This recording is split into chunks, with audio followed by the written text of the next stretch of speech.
Welcome back to Ahad Tunes, my friend. It's a beautiful morning for a story, isn't it? Sundarpur नाम के एक छोटे से गांव में अर्जुन नाम का एक लड़का रहता था। अर्जुन बहुत मेहनती था। चाहे तेज धूप हो या मूसलाधार बारिश, वह हर रोज खेत में काम करता रहता था। अर्जुन के घर का दूसरा सहारा उसकी पत्नी गीता थी।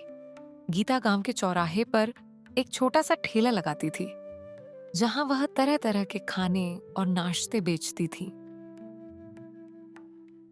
गीता, मैंने चावल उबालकर चूल्हे पर चढ़ा दिए हैं। तुम बाकी सब खाना तैयार करके ठेले पर रख देना और फिर ठेला लेकर निकल जाना। आज खेत में बहुत ज्यादा काम है, इसलिए मैं जल्दी जा रहा हूँ। चिंता मत करो अर्जुन, मैं सब संभाल लूंगी। आप दिल लगाकर खेत का काम करो, यहाँ ठेले का ख्याल मैं रख लूंगी। भगवान ने चाहा तो आज भी अच्छी बिक्री होगी।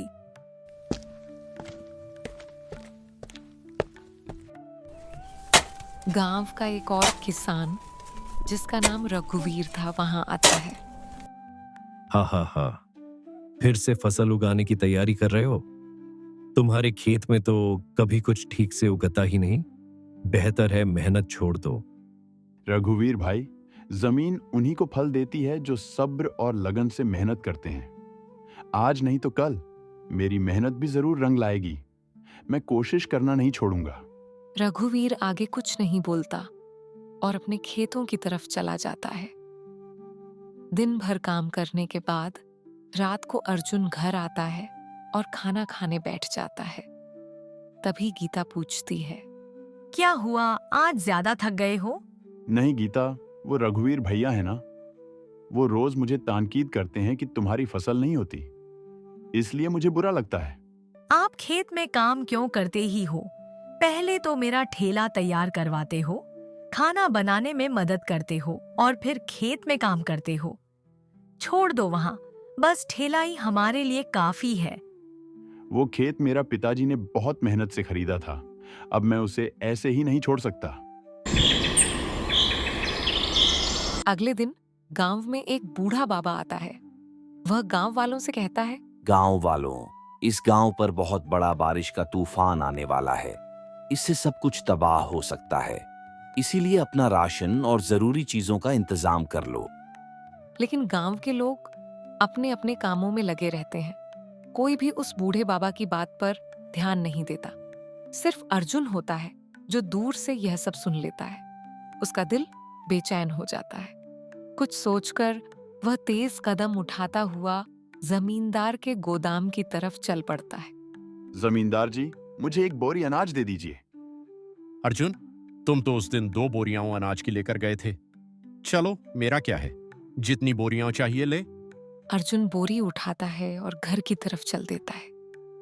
रात को जब गीता की नजर अनाज की बोरी पर पड़ती है तो वह हैरानी से पूछती है, अर्जुन, घर में पहले ही अनाज था, फिर आप एक और बोरी क्यों ले आए? अर्जुन ने आज दिन में जो कुछ हुआ था सब विस्तार से गीता को बता दिया। नहीं अर्जुन, ऐसा कुछ नहीं होता। आप देखना, कोई बारिश नहीं होगी। बाहर मौसम कितना प्यारा और साफ है। छोड़ो इन बातों को, तुम खाना ले आओ। सुबह देख लेंगे कि बारिश होती है या नहीं। दोनों खाना खाकर सो जाते हैं। आधी रात को मौसम बदलता है और बारिश और तूफान आ जाता है। पूरा गांव बारिश की लपटों में आ जाता है। देखा गीता, मैंने कहा था ना, बारिश होगी। हाँ, बारिश तो हो रही है, लेकिन यह सिर्फ एक दिन की है।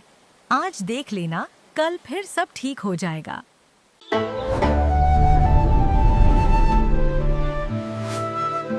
एक हफ्ता से बारिश हो रही है और अब तो अनाज भी खत्म हो गया है। पूरे गांव के लिए जिंदगी गुजारना बहुत मुश्किल हो गया है। हाँ ना, सब अनाज खत्म हो गया है। चलो चलते हैं और खेत जाकर देखते हैं फसलों का क्या हाल है। दोनों खेत की तरफ जाते हैं और देखते हैं कि हर जगह फसल तबाह हो चुकी होती है। लेकिन किसी को भी यह अंदाजा नहीं होता कि अर्जुन की फसल ज्यादा अच्छी हो चुकी होती है।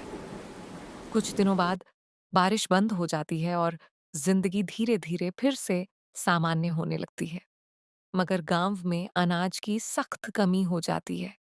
शुक्र है आज बारिश बंद हो गई। आपकी बात बिल्कुल सच निकली।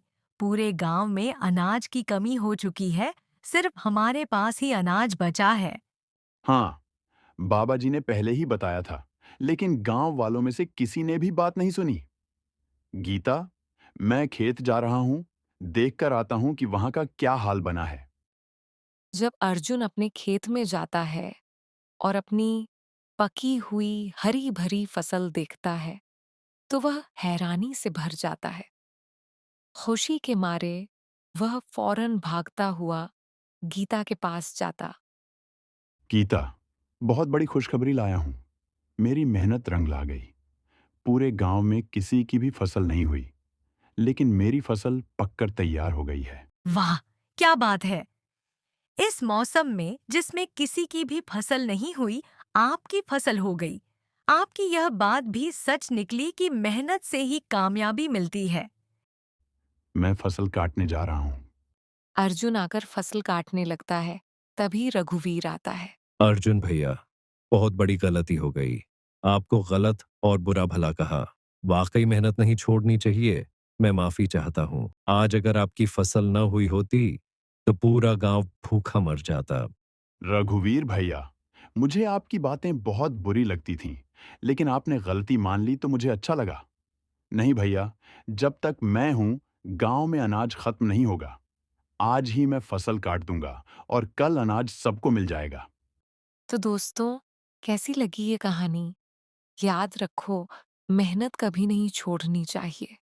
इस कहानी के लिए एक लाइक और सब्सक्राइब तो बनता है ना? कर